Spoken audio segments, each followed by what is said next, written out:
إن الحمد لله نحمده ونستعينه ونستغفره ونعوذ بالله من شرور أنفسنا وسيئات أعمالنا من يهده الله فلا مضل له ومن يضلل فلا هادي له وأشهد أن لا إله إلا الله وحده لا شريك له وأشهد أن نبينا محمد وعلى آله وأصحابه أجمعين يا أيها الذين آمنوا اتقوا الله حق تقاته ولا تموتن إلا وأنتم مسلمون أما بعد. Aziz ve muhterem kardeşler, özüme ve size uca olan Allah'tan ona yaraşar şekilde korkmağı tövsiye ederim. Allah Azze ve Celle'nin en büyük bahşettiği nimetlerden biri aile nimetidir. Bir toplumun, bir cemiyetin esası ailedir. Eğer aile doğru ve dürüst olarsa, cemiyet doğruluk ve dürüstlük üzere tesis olunar.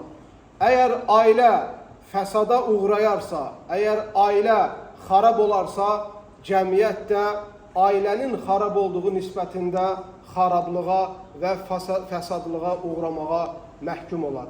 Aziz ve möhtərəm kardeşler, elə bu baxımından baxsaq görərik ki, Uca Allah hem Kur'an-ı Kerim'de hem Muhammed sallallahu aleyhi ve sellem sahih sünnəsində bu meselenin ta dibine kadar önemini ortaya çıkartmıştır. Bir kişinin en büyük layihəsi şirketler kurmak değil. Və yaxud da uca divarlardan oluşan saraylar tikmək değil. Və yaxud da banka hesablarına və yaxud da evinde olan kasalara pulunun axması değil. Bir kişinin en büyük layihəsi temelleri möhkəm olan güzel aile kurması ve başında da özünün olmasıdır. Möhtərəm ve aziz kardeşler, uca olan Allah Kur'an-ı Kerim'de buyurur: Ya eyyuhellezine amenu qu enfusakum ve ehlikum nara. Ey iman getirenler, özünüzü ve ailenizi cehennem odundan xilas edin. Gün gelecek bir kişi Allah'ın huzurunda durup, Allah'ın huzurunda durup öz ailesinden, arvadından ve uşaqlarından Allah'ın qabağında hesaba çekilecek. Gün gelecek bir kadın Allah'ın huzurunda durup öz övladlarından ve erinin hukuklarından hesaba çekilecek. Zahmet olmasa kapıyı açık koyun ki her girip çıktıkta bizim dikkatimizi dağıtmasın kardeşler. Ona göre möhtərəm kardeşler, bu sorumluluğa her bir valideyn dikkat etmelidir ve hususen de aile başçısı kişi. Çünkü Allah Kur'an-ı Kerim'de buyurur ki, ya bu ayelere fikir verin. يَوْمَ يَفِرُّ الْمَرْءُ مِنْ أَخِيهِ وَأُمِّهِ وَأَبِيهِ وَصَاحِبَتِهِ وَبَنِيهِ. Gün gelecek bir kişi öz kardeşinden kaçacak. Valideyn öz övladından kaçacak. Bir kişi öz hayat yoldaşını koyup terk edecek, kaçacak. Sual verirəm möhtərəm kardeşler. Biz bu dünyada davamlı öğrenmirik mi? Davamlı nəsiyyət eləmirik mi? Davamlı bunu dile getirmirik mi ki dostu koyup kaçmaz, bir insan övladını terk eləməz, bir insan bunu etmez. Ama ne için kıyamet günü bunlar değişecek? Çünkü bunun siri oradadır ki kıyamet günü hansı insanla oturup durursansa ve ona Allah'ın dinini hatırlatmırsansa, Allah'ın emirlerini emredip qadağanlarından çekindirmirsense, kıyamet günü o gelip senden hakkını talep eləyəcək. Və yaxud da hayat yoldaşın və yaxud da o övladın sen eğer onları düzgün terbiye etmirsense gelip onlar hakkını senden talep edecek ve sen bu hakları ödeyebilmediğin zaman kaçmakta bunun həllini tapacaksan, ama ahiret günü de insanın maalesef bir kaçışı yoktur. Muhammed sallallahu aleyhi ve sellem Sahih Bukhari'de ve Sahih Müslim'de gelen hadiste buyurur: Kullukum ra'in ve kullum mes'ulun an ra'iyyetihi. Hamınız sorumlusunuz ve herkes öz sorumlu olduğundan kıyamet günü hesaba çekilecek. Aziz kardeşler, birçoklarımız, övladımız biraz pul kazananda gelip pul kazandığını bize dedikte alqışlayırıq, aferin deyip sevinirik. Və yaxud da övladımız oxuyub təhsilini bitirəndə, diplomunu gördükdə alqışlayırıq və sevinirik və tərifləyirik. Bu dünyavi meselelerde övladımıza can yandırdığımız kadar, ailemize can yandırdığımız kadar, görəsən əziz qardaşlar, dini məsələlərə də biz eyni mövqeyi tuturuqmu? Övladımız sabah namazına qalıqmadığı zaman, övladımızın əlindən tutub sabah namazına qalıqdınmı deyə sual veririkmi sabah namazına qalıqdıqda həmin sevinci biz duyuruqmu? Eləcə də həyat yoldaşımıza qardaşlar, dini əmrləri, təhsilləri öyrətdiyimiz zaman, itaat elədiyi zaman həmən hissiyyəti hiss eləyirikmi? Və yaxud da itaatsizliyə uğradığımız zaman o qəm, qüssəni, kədəri hiss eləyirikmi? Bunlar ailə sorumluluqlarında çox önəmlidir möhtərəm qardaşlar. Əvvəllər, keçmiş dönəmlərdə bir insan öz ailəsinin fəsada uğramasından qorumaq üçün pis adamlardan uzaq tutmağı kifayət idi sadəcə və yaxud da edə biləcəyi pis adamlardan, həyat yoldaşını pis qonşulardan, pis qohumlardan uzaq tutması idi. Övladını isə sadəcə pis dostlardan uzaq tutmasıyla bu məsələnin öhdəsindən gələ bilirdi. Bugünkü gündə təəssüflər olsun ki, möhtərəm qardaşlar, hansı ki hidayətlə zəlalət, haqla batil, xeyr və şər cəm olmuş bu telefonlar ki, hamının əlinə yerləşdirilmişdir. Evimizin nəinki içinə, hər otağına belə bu müsibət artıq daxil olub və bunu gözəl şəkildə kontrol eləyə bilməyəcək bir vəziyyətə gəlib çıxmışıq. Bir çox atalar övladlarının telefonlarında nələr var, hansı saytlara girirlər, kimlərlə əlaqə saxlayırlar, nə rabitələr qururlar, heç bir şeydən xəbəri yoxdur.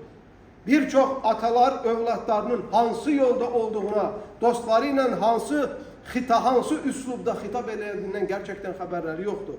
Şəxsən mən bəzi ərikim çatan qardaşların övladlarının telefonlarını götürüb içinə tərbiyə amacılı baxdığım zaman çox dəhşətə gəlmişəm. İşte oradakı dostluqları və yazışdıqları mesajlar, təbii ki, bunun ikrah altında deyil, ondan bu şeyləri baxmağa izin aldığımdan sonra. Və əmin oluram ki, mən bunların valideynlərinin bir çoxları bu şeylərdən xəbəri yoxdur. Və bəzi daha pis tərəfi nədir qardaşlar? Bəzi valideynləri çəkib deyəndə ki, sizin övladınız bu yanlışları eləyir. Bəzi valideynlər bunu başqalarından qəbul eləmək istəmir. İmam İbn-i Qayyim rahimehullah buyurur ki, əgər bir ata öz övladına Allahın dinini öyrətməzsə, əgər bir ata öz övladına cəhənnəmə gedən yolları göstərib ondan çəkindirməzsə, bu pis atadır və övladına ən böyük pisliyi gerçəkləşdirmiş olar. Həqiqi sevgi insan özünü və ailəsini cəhənnəm odundan qorumaqdır. Həqiqi ailəyə olan sayğı cəhənnəmə gedən yolları onların üzərinə qapatmaqdır.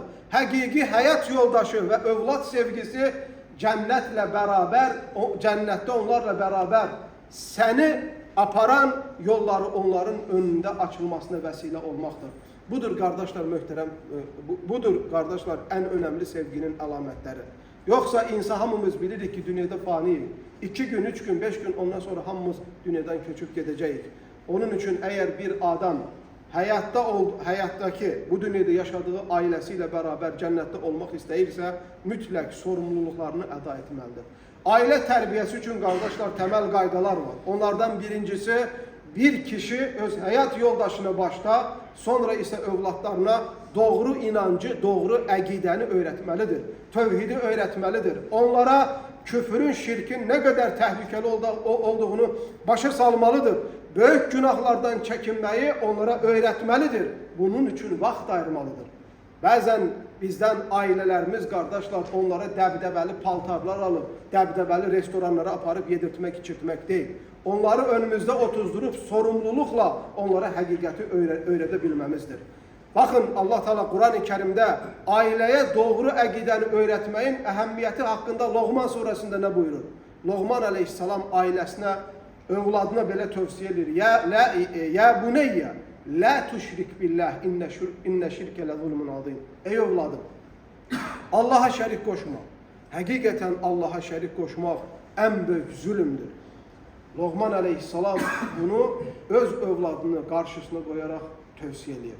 İkinci qardaşlar, ən gözəl tərbiyənin, gözəl ailə sahibi olmağın və yaxud da gözəl ailə qurmağın ən önəmli təsislərindən, vəsilələrindən biri ailələrimizə namazı əmr etməmizdir.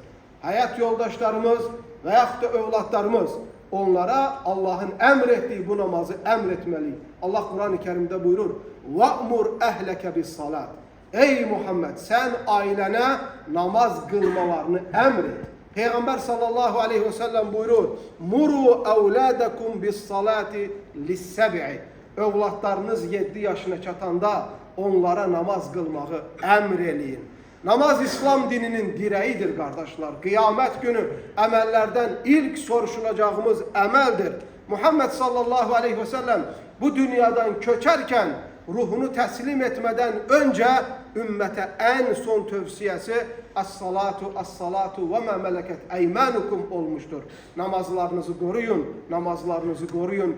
Elinizin altındaki yazıkları güzel davranın buyurmuştu Muhammed sallallahu aleyhi ve sellem. Üçüncü temel sebep aileni güzel terbiye elemek için kıyamet günü sorumlu olmayak diye muhterem kardeşler, aileye bir kişinin özünün örneği olması, güzel numune olması. Eğer bir ata sabah namazına yatırsa, evladına sabah namazını kıldın mı nece diyebilir? Eğer bir ata içki içirse, evladını pis verdişlerden nece uzaklaştırabilir? Eğer bir atanın dilinden yalan danışmak düşmürse, evladına sadık olmağı nece öğretebilir? Eğer bir ata ahlaksızlığa son vermirse, ahlak dersi nece evladına geçebilir? Veyahut da hayat yoldaşına geçebilir? Nece örneği olabilir? Ona göre terbiyenin en güzel temel üslublarından biri bir kişinin özü, pratik ve emeli olarak kardeşler ailesine güzel örnek olmasıdır. Ailelerde sözden daha çok tesir eden bir kişinin ettiği emellerdir. Bazen bir kişinin danıştığından daha çok onun ailesi onun emellerinden çok tesirlenir.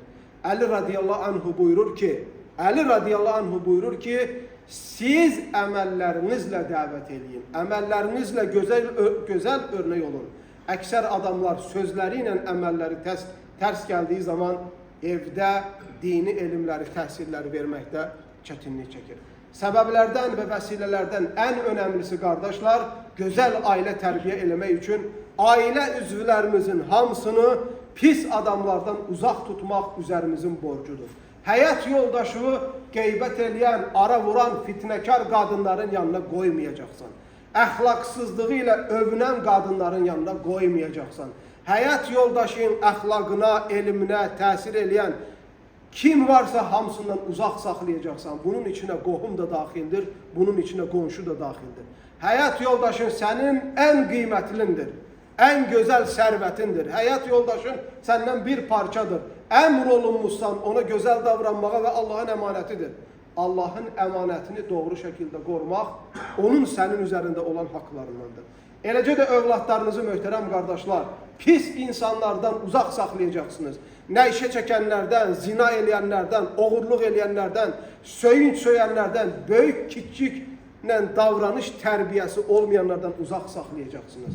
Övladınıza edə biləcəyiniz ən böyük yaxşılıq budur.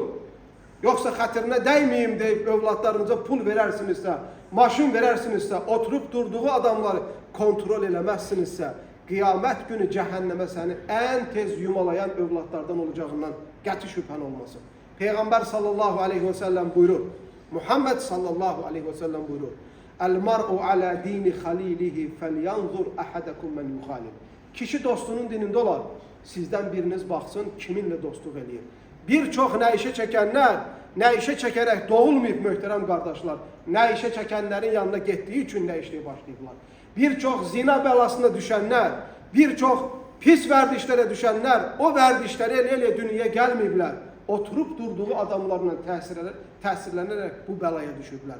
Ona görə əziz qardaşlarım, möhtərəm qardaşlar, əgər biz istəyiriksə ki, yaşadığımız bir ortamda salih və sağlam bir cəmiyyət olsun, bir toplum olsun və bunun əsas təməli ailələrdən başlayır. Çünki toplumlar ailələrdən oluşmaqda və birləşməkdədir. Gözəl ailə, gözəl topluma bir vəsilədir. Gözəl toplum isə fərah və sevinç içində yaşayan bir cəmiyyətə dönüşməyə məhkumdur.